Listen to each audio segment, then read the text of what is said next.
hell is empty, and all the devils are here.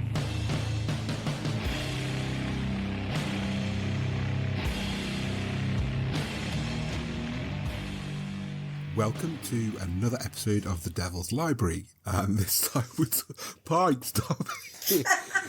Right, I'm leaving that one in because I can't be bothered to do it again. But Pike's laughing, deliberately trying to put me off, I feel. This month we sort of like made a group decision. We were going to talk about something spooky because it's as close to Halloween as we can possibly swing it for this episode. So we are talking about the Ira Levin novel Rosemary's Baby. And with me tonight, I have Ligeia. Hail Satan. Pike. Hail Satan. And Lithos. Hail Satan. Surely you all mean Hail Adrian. Oh, yes. Don't start with that. Or Andrew, or Susan, or Jennifer, whatever. Oh my God, We will not call him Adrian. No, I mean, Gordon Bennett, I hope the Devil's Child has a better name than that. Yeah, Adrian. All I can think of is Adrian Mole whenever I hear that name. I just thought of the young ones. Oh, God, yeah. You bastards! Right, so, who wants to give a kind of like summation of the novel? Okay, Rosemary and Guy moved to an old apartment in New York. It's old and nice, unlike the new builds. However, the house has a terrible history. There were women eating children and all kinds. But they don't mind that. These are modern times, the 60s. And then Rosemary falls pregnant. They have been hanging out with their neighbors who are old and make bad food, but otherwise seem okay. However, things turn dark as Rosemary is going to give birth to Adrian, the son of Satan. Satan. Dun, dun, dun. Devil. What did we all think of the book overall? I'm not asking you for pitchforks, it's a bit early for that At yet. the end, yeah. But generally, what did we think? I think what Lithos said is correct. It reads like a script. Yes. For first half, at least. I think, like, closing to the end, it was getting better, the writing style. I don't understand how it was so different. Like, the beginning of the book, the ending. To me, it felt like it's not written by the same person. I'm sorry. I would agree with that, yes. Right? Yeah. It's a little weird. I found the beginning very clumsy.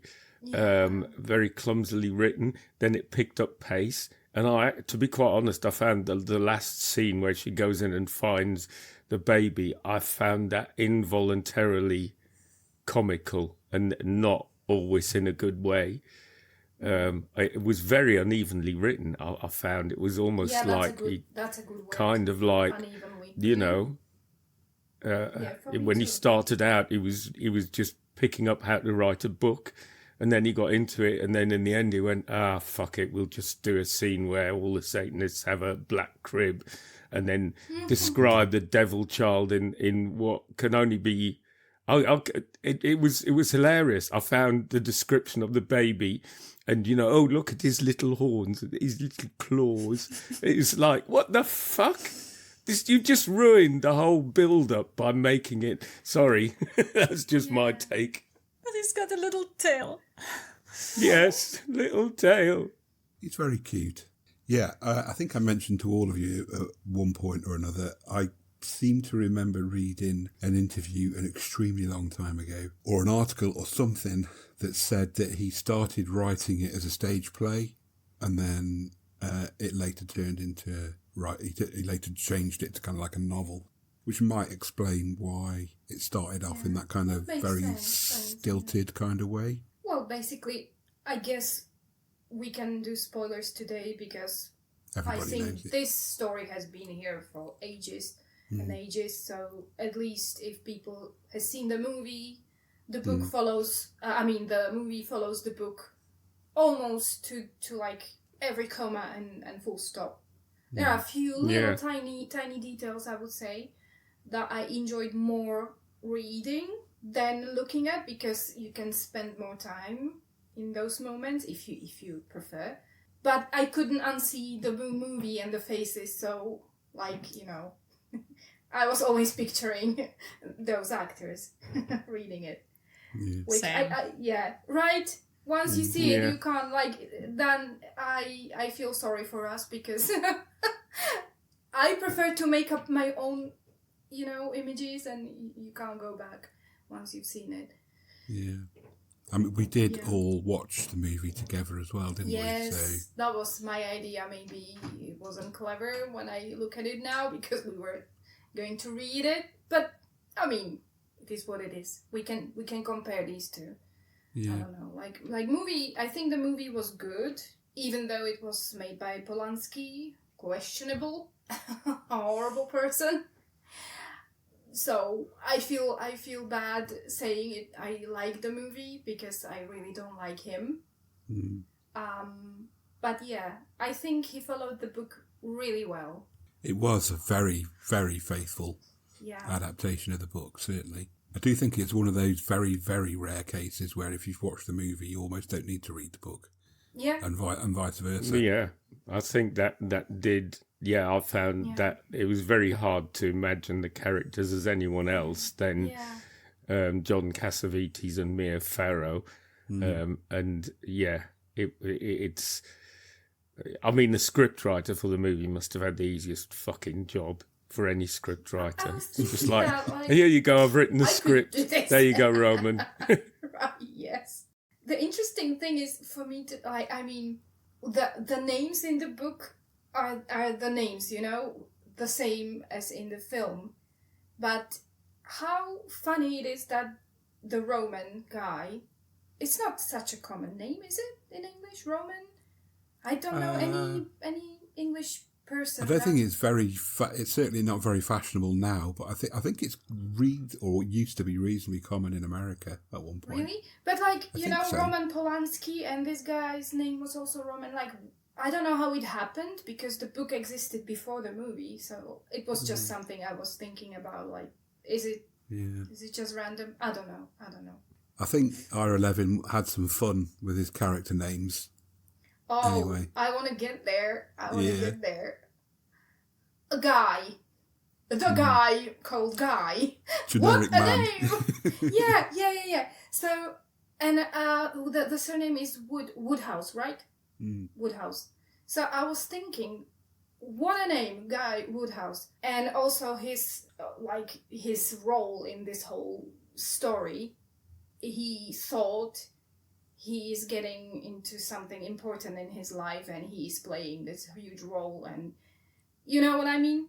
He actually was in this Faustian contract and selling his own wife, her body, and her child, to a group of people, witches, Satanist, whatever, for the fame, for success, or the promise of being an actor. For fuck's sake, an actor.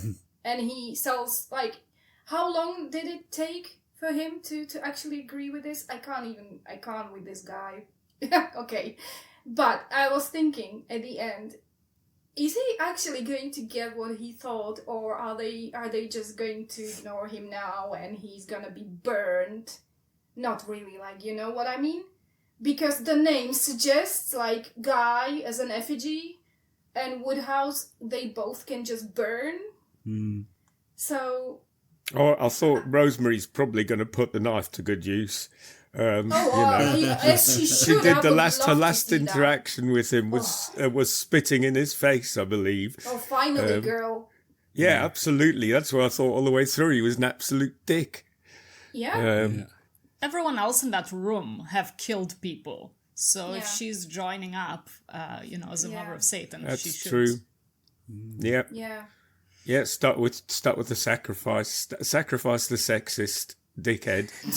The guy. Yeah, I mean, it was part of what I took from the novel was, and I don't know if this was his intention, was the fact that the woman, the main protagonist, the woman, was disregarded by men, by the medical profession, by her husband, by everyone, going, "Oh, don't worry, dear, that pain is quite normal. Oh, don't fuss yourself. Don't think about that, you silly girl," kind of thing. And don't read books. And don't read For books, fuck's absolutely. sake, just No, you don't don't want to read. read books. What do you think is Guy's absolute worst moment? Where he comes across as the biggest... Oh. I think probably raping his wife is Oh, probably up there. Yeah. Yeah. Drugging her, raping her, telling her, "Oh, it was the time of the month and you want a baby, so..." Sorry, I Well, scratched you up a bit, but, yeah. you know, I've got a hangnail, so... bitch, do you want the baby or not? Fuck. Yeah, I'm sorry. yeah, that was not good. I mean, and after that, there's one here I made a note of. It was about, she's worried about, Dr. Saperstein has seen other women only once a month, but several times, and he goes, "Well, I don't know, ask him," Guy said. "Maybe you're more fun to examine than she was." It's like, what the fuck? Yeah, I wrote that down because I thought that's the absolute Right. worst. That's worse Right. than rape almost. Yeah. Right. Yeah, that's mental rape. Yeah, I think there was a lot of times you could Yeah. listen to the things that Guy was saying and think, you genuinely don't give a flying fuck about your wife at all. No.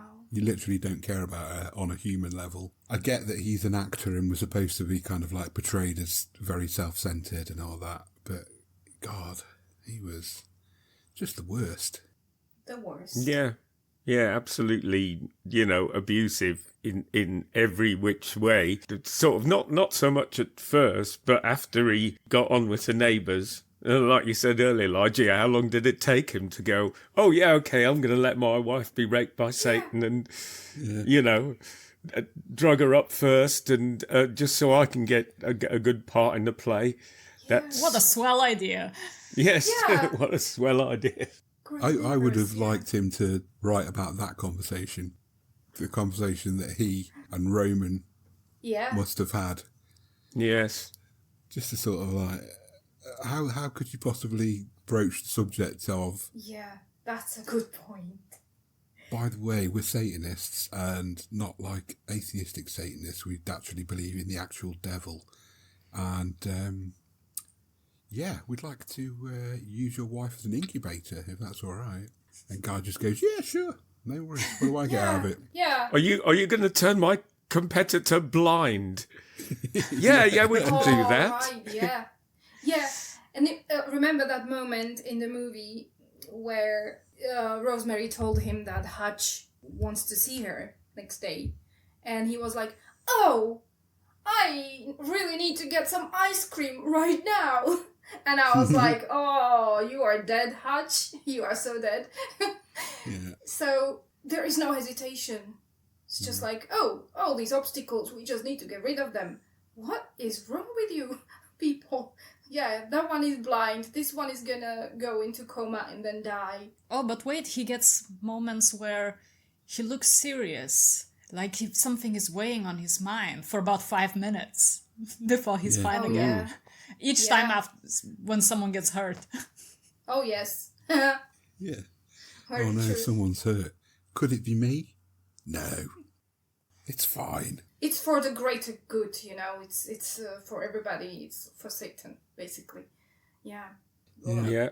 But what did you guys think about at the beginning? There is this moment where Rosemary meets the other girl, Terry, Yeah. and she's living with these two weirdos. Castavets is the name of the neighbors. Yeah. And it seems like she was supposed to be the first vessel. So how did you understand what happens with her? Like, did they just not like her anymore? Was Rosemary more suitable because she was, I don't know, I don't want to go into this, but she was blonde and blue-eyed and Oh, she was a from a Catholic. good like environment, and this first girl was a girl from the street and she was on drugs before. And what was that the reason? Do you think they got rid of her, or she did something? because they suggested what they did. I don't know what I'm thinking. Something Roman says towards the end. I'm going to try and find it here. Okay. Because I kept thinking of her, poor girl. I couldn't make up my mind whether it was they did their spooky magic on her and she chucked herself out the window, or whether she chose to do it. I couldn't make up my mind. Exactly. Like maybe she just couldn't live with it. I think I'm right in saying they don't actually. Roman doesn't approach Guy until after Terry Yeah, I think that's jumps right. out the window. After she dies, everything is like really speedy going towards Rosemary and her body. Yeah. Maybe they've, because with Rosemary and Guy, they had to be a little bit careful. They're moving there from wherever. Rosemary is a lapsed Catholic. It's a bit sensitive. But Terry was a drug addict. She lived on the streets. Maybe they broached the subject directly with her. Yeah, maybe. Maybe you should get impregnated by Satan and bear his child, and then she, might have refused, or or her just chucked herself out the window because she didn't want it anymore. Yeah. Here's the bit where Rosemary's gone in and Minnie says, "He chose you out of all the world, Rosemary. Out of all the women in the whole world, he chose you. He brought you and Guy to your apartment there. He made that foolish what's-her-name Terry, made her get all scared and silly, so we had to change our plans." So that sounds like the plan was her, and then she got scared and jumped out the window. And silly. Oh my goodness. Such a fuss about something so small. Did you have any niggling questions after you read the book? Were there any moments where you thought, they haven't quite resolved that? I can't remember any. I only found some of the casual racial stereotypes difficult to bear. And the one that really really struck me at the end was when they all get together and Rosemary comes in and finds the baby. Everyone there is named apart from one person who is referred to as a Japanese, who proceeds to take photos and says, "Hair Satan." And I thought, Jesus, fuck man, come on. I know it's the 60s, but that is an absolutely fucking lazy racial... It's like, reminded me of 70s sitcoms. It's like, oh, here comes a Japanese guy. He's got a camera and he can't pronounce his L's. Yeah. Yeah, I don't think any of the non-white, affluent, waspy Americans were named at all. Yeah.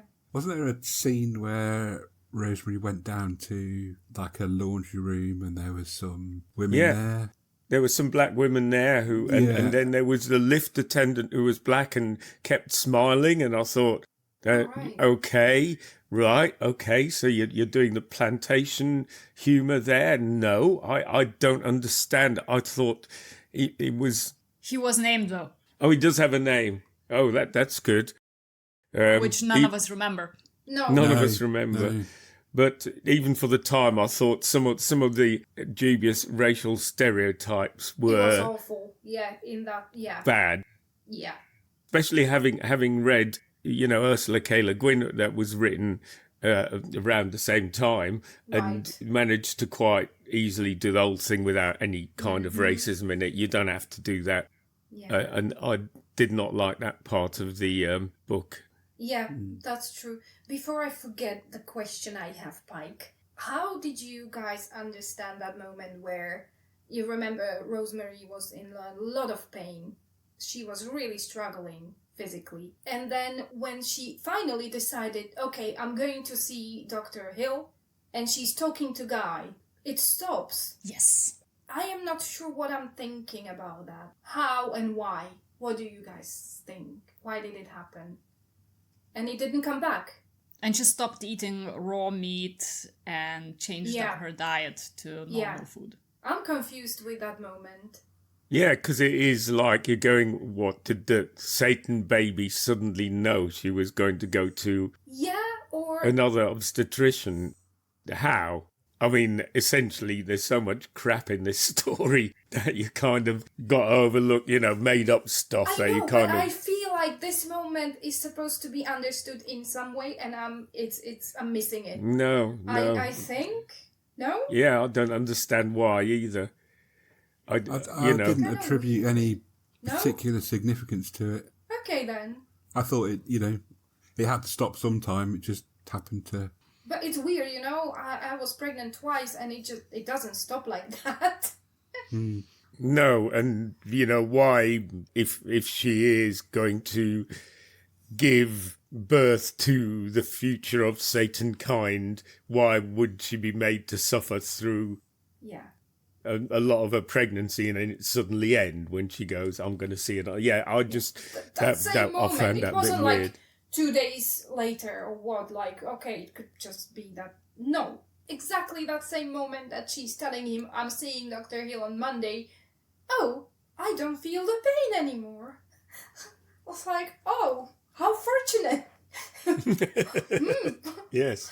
Maybe it was only in your head, Rosemary. Maybe Adrian was don't know. poking her with the horns, Little from horns. and then was like, oh shit, not Dr. Hill.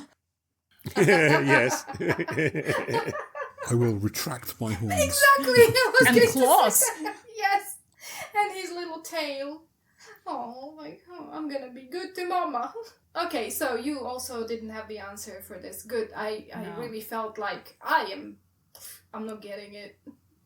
I've got a feeling, didn't she mention the baby started moving shortly after that when the pain stopped? She could feel the baby moving because there was definitely a mention of, she could feel the baby moving. She did. And I think that was around the same time the pain stopped. The chronological order of that, I can't remember.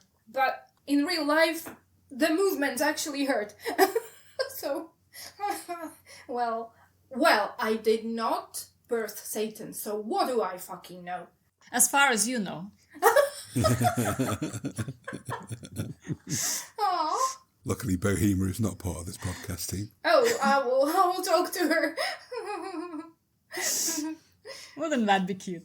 I had another moment that puzzled me. Well, it probably was just not deemed important, but I was so curious. When Rosemary first goes into the apartment of the Castellets, she sees the absence of the paintings, the marks where the paintings have been removed from the walls, and that is revealed in the end what the paintings were. They sound very exciting. Yeah. But then also the doors are locked, so she sees a couple of the rooms. She sees the living room, and then I think they never quite explain what was behind the doors. There's a linen cupboard and a bedroom when she comes through at the end, but I understand they're all sitting in the same living room where she's used to seeing them, right? Mm. Yeah, in the end, when she goes through, she finds a way through to their apartment through the linen cupboard. She mentions that several of the doors were locked. Mm-hmm. But the pictures were up, basically. They were like burning churches and naked cavorting people and whatever else. Maybe one of the rooms is her little botanical garden for the herbs, the stinky, smelly stuff. Oh, that's in the kitchen. Yeah, it's in the kitchen. Yeah, I was joking. I don't know. I was hoping there would be some kind of a big reveal to that. Right, that's true. Yeah, again, maybe they forgot. I just think it was supposed to indicate that they had secrets. I don't think it was... Yeah, maybe secret. Maybe they're also subletting to other demon folk. Yeah. You don't know. This one's Astaroth. This one's Pazuzu. Yeah, Pazuzu's in there. Don't be bothering him. He's yes. They need to be separated from each other. Yeah, they do. He's got an appointment in Georgetown, Washington in about 10 years' time. Yes. There's also the fact that this, even early on, even before the sort of bits about Satanism, there's chanting and flute playing, and immediately that's suspicious. And I'm thinking, well, no, that's probably Buddhists, because flute playing and chanting, no. Yeah, clarinet, something like that. But it sounds more Buddhist than Satanist. Yeah. Having lived in a student house with Buddhists in there, there was a lot of chanting. Mm-hmm. But Satanists also tend to chant, at least in films. In films, yeah, but in real life, I haven't really witnessed any chanting. It's our secret chants. Don't tell everybody. Oh, maybe we should do some. Oh, yeah. We do every day, don't you?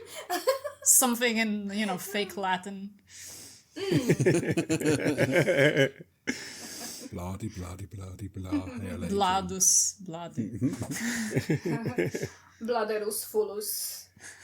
I don't know. So what did you think about the fact that Rosemary was called Rosemary? Oh, it's a Mary. Rosemary? Yeah. Mary and roses. I think, no, it's like one of the symbols for Mary. Mm. It's a rose. There's also the nice little tie-in with Minnie keeping a herb garden. Is she growing her own rosemary? Oh, right. Oh, actually, how many of you actually Googled that tannis root? Doesn't exist, does it? I know! I was looking for it. You had told me already, so I knew not to look for it, but I did look to see what PEDs were. Mm-hmm. Did you know what PEDs were? No.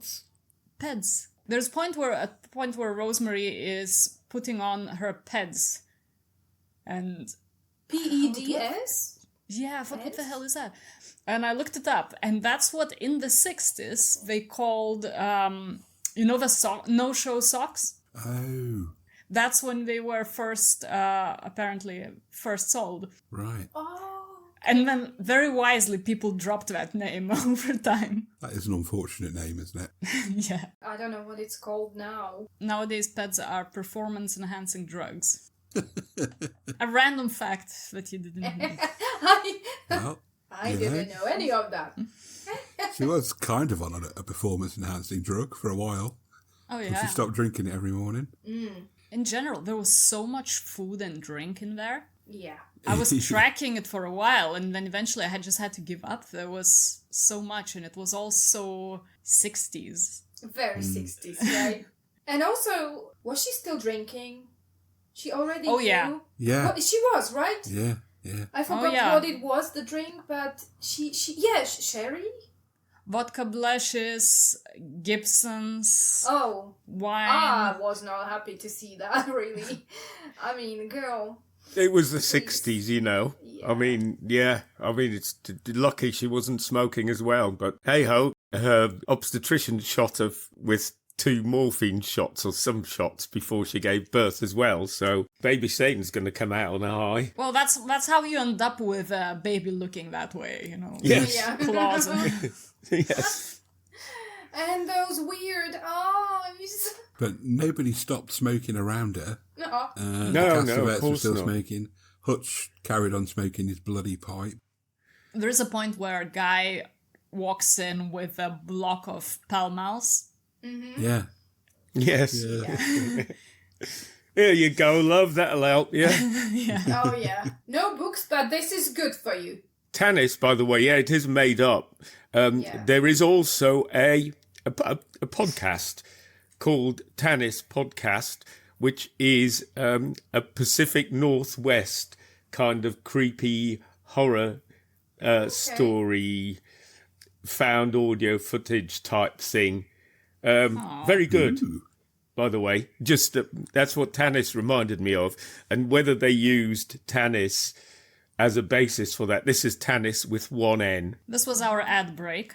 Now Yes, it was. Always happy to advertise for free excellent podcasts out there, specifically horror ones. And yeah, Tannis is very good. It's mystery pseudo documentary podcast published by Pacific Northwest Stories. I'll give it a listen. And we'll put it in too. the show notes as well. So it was the 60s. It was a book written in the 60s, and it was around about the time that kind of like what they used to call women's lib was kind of like becoming a sort of like mainstream idea. There's a school of thought that says this book is kind of like a bit of a dig at women's lib, or maybe almost an anti-dig. I mean, the men in it are pretty much shits. Oh, yeah. Yeah. except for Hutch. Hutch is Yeah. alright. Yeah, I wouldn't see it as a dig at women's lib. I think it's more like, the way I saw it is more like, well, women are treated appallingly, and it's still okay to treat them appallingly. What I thought it was a dig at was that whole movement for returning to a natural living. Yes. Which is very relevant today as well. Absolutely. But it was sort of suggesting the change of the world, the mindset and the politics. If you have noticed, there was this moment with the Pope. Is God dead or something like that? Have you noticed that? That was Time Mag. Yeah, Time. Yeah, I think that was an actual Time magazine cover, and the Pope did visit America when the book was set. So. But I think Minnie was talking something about Pope, and she didn't like it.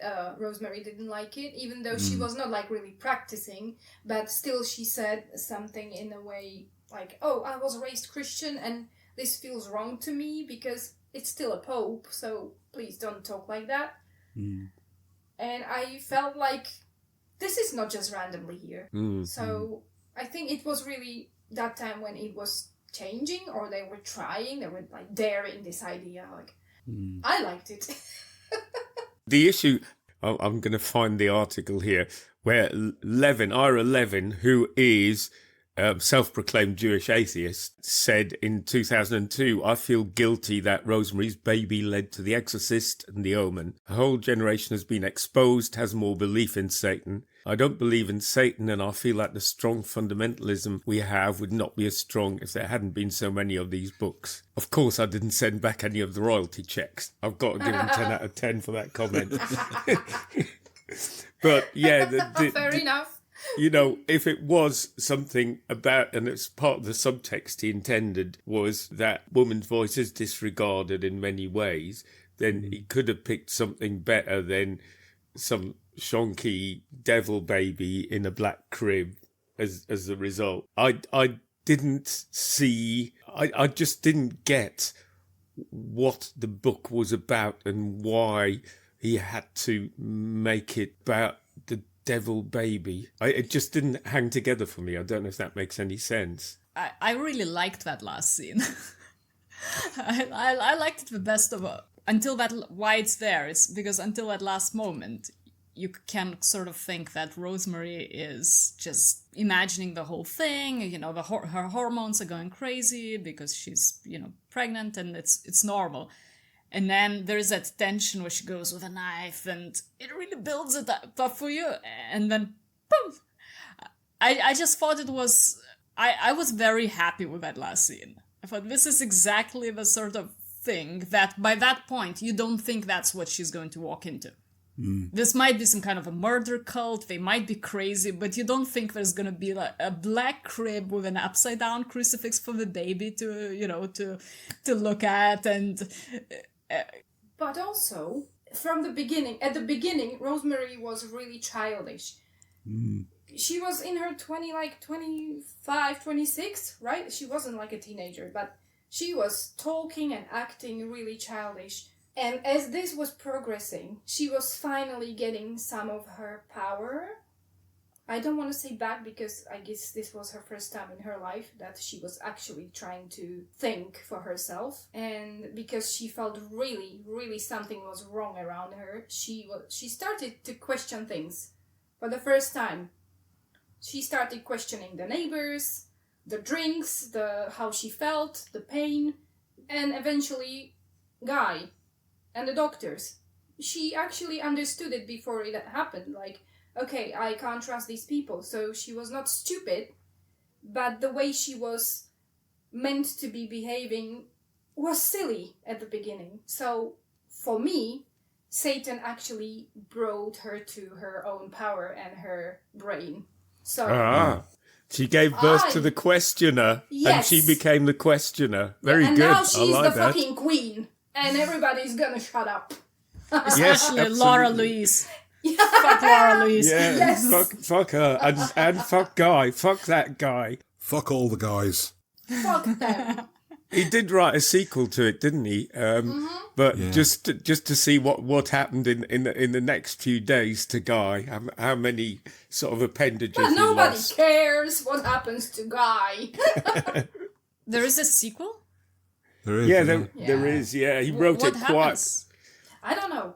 I think Not it's read when. Have you read it? Nah. No, neither have I. That's what I'm saying. Nobody's interested because it's Guy. Yeah.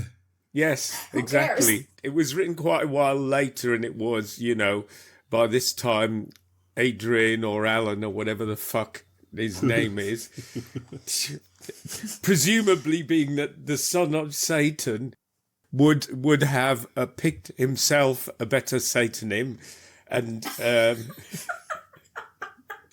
Let's hope so, because Adrian sucks. yes, Sucks. absolutely. Sorry for any Adrians listening. We don't mean you. No, but It's you just know. a bad name for the son of Satan. Yeah, it's a little bit meh. Well, there was what did she call him in the end? Andrew. Andrew John. Andrew. Yes, Andy. I don't know. An even worse name for a son of Satan. Yeah. Two very biblical names, Andrew and John. Yeah, that is true. Yeah, but true. It sounds thought almost that too. angelic. Like it doesn't have the Pazuzu, Yeah. It needs to stink a little bit. It has to be a little dirty. Oh, a little dirty. There's something sulphurous to the name, yes. Yes. And Yes. there's Little nothing talismans. sulphurous at all to Andrew John or Adrian No. Stephen. It sounds like a. They sound priest like or- middle managers. Oh. Right. Andrew John Woodhouse, who's Like an accountant. Chief Financial Officer of... Yeah. Yes. It's a good name for like a normal person, but come on. People died for you before you were even born. Have a name. Yeah. Your mum could have been someone who looked vaguely like a famous American actress, maybe. Oh, yeah. Let's With do a that. pixie. What was it? What did she call it? Who did it? Vidal Sassoon. She also got that hairstyle, and that was very out of everything. And I think that was her becoming herself. Oh, I'm gonna just do it. Yes, and Guy's reaction to that. Oh my God, what have you done to yourself? Did you Yeah. pay someone for that kind of thing? She could do whatever. She was beautiful anyway. In the film, they make it so that everyone's dissing her haircut. I think Hutch says something mean, but in the book, it's just Guy. It's just Yeah. him. But what I would say is that I think they could have picked a better actor than Mia Farrow. I think she did play. She did play it. I don't like the way she played it. I think she played it too sort of submissive, and she comes across as less submissive and more strong-willed in the book to me. I think you get the benefit of her kind of inner monologue in the book more than you yes. possibly could in the movie. Yeah. True. Because although I it was a enjoyed very that. faithful adaptation, there were moments that simply, couldn't be filmed. I'm not dissing Mia Farrow as an actor. I'm just saying. No. No, In we'll my just cut mind- this bit out. Don't worry. But I think I've read this somewhere that Polanski wanted his wife to play this role. What was her name? Sharon? Oh, Sharon Tate. Yeah, who was murdered Yeah. by Yeah. Manson. Well, this was before she was murdered, obviously. Well, yes. Sorry, my dark humor. Just leave it. Okay. But it didn't fly with What's that with smell? somebody. Oh, Sharon's on set. Oh! That is rude. Sorry. You people are the worst. Yes. And you are still here. Yes, With us. just to make it clear, what Charles Manson did was very, very wrong. We have no affinity with him or his philosophy. No. Did he claim to be a Satanist? Did he? I don't really know much about that. So. No, he didn't. No, he was just a cult leader, and it right. was kind of like a hippie love kind of Yeah. in the sense of I am a hippie and I want to shag loads of hippie chicks, kind of. Yeah. Got you. All right. Nothing new. Guy would have loved it there. Oh, yeah. I was trying to imagine the movie with her, but I don't think I've ever seen any movie where she played, so it's just there, like... No, I don't think I have either. I don't know. I like Mia. I don't know. I understand what you were saying, but like I have seen this movie so many times and it's just her face there. She's so beautiful, she's so cute, adorable, tiny, and like I love that for her, how she at the end, it's in the book it's better than in the movie. It's just like really short moment of her face like, okay, I'm gonna, take this child and take care of him. But in the book I felt like she really was angry and she's gonna fuck them all up. And I love that image with her beautiful tiny petite face, like, oh yes girl, you can do this. So, yeah, that's what I mean. In the film, I think the early bits where she was playing the sort of dutiful wife to her actor husband, she played those bits really well. I just felt the end bit where she becomes more hard ass in the book, in my mind anyway, than she was portrayed in the film. Right. That the absolute fury that comes through in the last scene in the book didn't quite come across in the film. No, it didn't. I don't know why. I don't know why they chose this, because it ended up in a way like open end. I was not happy with the ending in the movie. I would put that more down to Polanski than Mia Farrow's ability to... Yeah, leave her alone. Yeah, I'm sorry. I'm not... yes, okay. Do we want to do some pitchforks? Yeah, let's do some pitchforks. Oh, yeah, let's do And pitchforks. do we base this on just a book or... Book. Just the book, yeah. Just the book. All right, Lithos. Okay. After having given really strong ones this time, I'm going to give it a 3.5. Pike. I am rendered speechless. Just hold up the amount of fingers then. For the benefit of the listener, I am holding up 6 fingers. 6 fingers, not 2 in Lithos's direction. Ligeia. I am going to be very generous and I will give it a 7 because it's an iconic story. I will also give it a 7. I think it is a classic, and it's got good bits in it, but I don't think overall it really hangs together, and I don't think it's aged very well. That is very true. Very true. Yeah. I will also give it a 7. Fine. Okay. No, you should. If you're going to do that, you should at least each give it a 6, so that you have 6, and then you can disregard my 3.5 because I just didn't like it that much. Hey ho. Well, I do you bring the average apologise. down anyway. It's fine. Okay. I'm glad I read it. Yeah, I think it's one of those books that people should read because it is a classic, and Yes. like he said in that interview piece you read out, it kind of like did inform a whole kind of like subgenre of horror fiction. Yep. So it's It worthwhile. opened many gates, yeah. And I'm happy we did read it because I was putting it like aside. Okay, I have seen the movie. What's about the book? But now I can tell I've read it. So you should too. Wow, those are bad reasons. I'm sorry. I know. Also, I a don't classic. care. Look, we're trying to make the best out of it. It's a short book. I think we might have spoiled ourselves by starting off with things like Haunting of Hill House and Left Hand of Darkness. And I think by watching the film, if I didn't know the story, it would be very different. Had it not been that I'd read Catriona Oh, Ward Lithos. and Ursula K. Le Guin just before this one, I would have given it a better score. I mean, that's kind of like they both set a really high bar. All right. And So next up is Ligeia's choice. Do you want to tell us what you've chosen for our next read? Dun, dun. Yes. Dun, dun, dun, dun, dun.